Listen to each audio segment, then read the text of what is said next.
সংবিধান থেকে গুরুত্বপূর্ণ 20টি প্রশ্ন উত্তর এনেছি এই ভিডিওতে। ভিডিওটি শেষ পর্যন্ত দেখুন। ভারতীয় সংবিধানের জনক কে? Doctor B R. আম্বেদকর। ভারতীয় সংবিধান কবে গৃহীত হয়? 26শে নভেম্বর 1949 সালে। ভারতীয় সংবিধান কবে কার্যকর হয়? 26শে জানুয়ারি 1950 সালে। সংবিধান প্রণয়ন কমিটির সভাপতি কে ছিলেন? Doctor B R. আম্বেদকর। সংবিধানের প্রস্তাবনার ধারণাটি কোন দেশ থেকে নেওয়া হয়েছে? ইউনাইটেড স্টেট অফ আমেরিকা থেকে। ভারতীয় সংবিধানের অধিকাংশ বৈশিষ্ট্য কোন দেশ থেকে নেওয়া হয়েছে?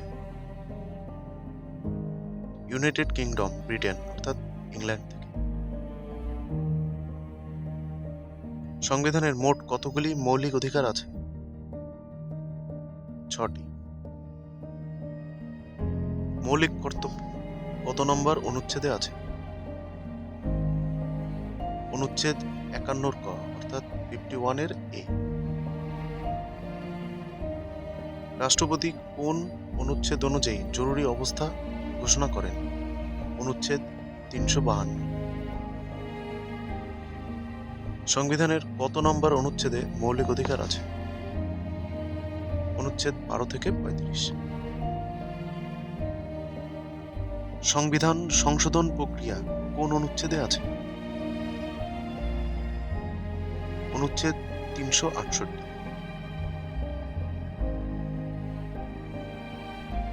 ভারতের প্রথম রাষ্ট্রপতি কে?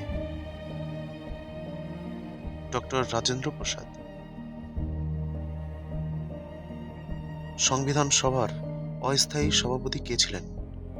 ডক্টর সচিদানন্দ সিনহা। ভারতের জাতীয় জরুরি অবস্থা কয় প্রকার? 3 প্রকার: জাতীয়, রাষ্ট্রপতি শাসন ও আর্থিক জরুরি অবস্থা। সংবিধানের রক্ষক কাকে বলা হয়? সুপ্রিম কোর্টকে। ভারতীয় সংবিধানের জনক কে? Doctor B R. আম্বেদকর।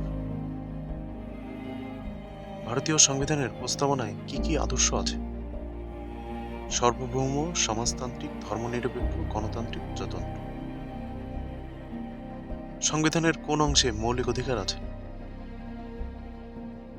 3য় ভাগে, পার্ট 3-তে।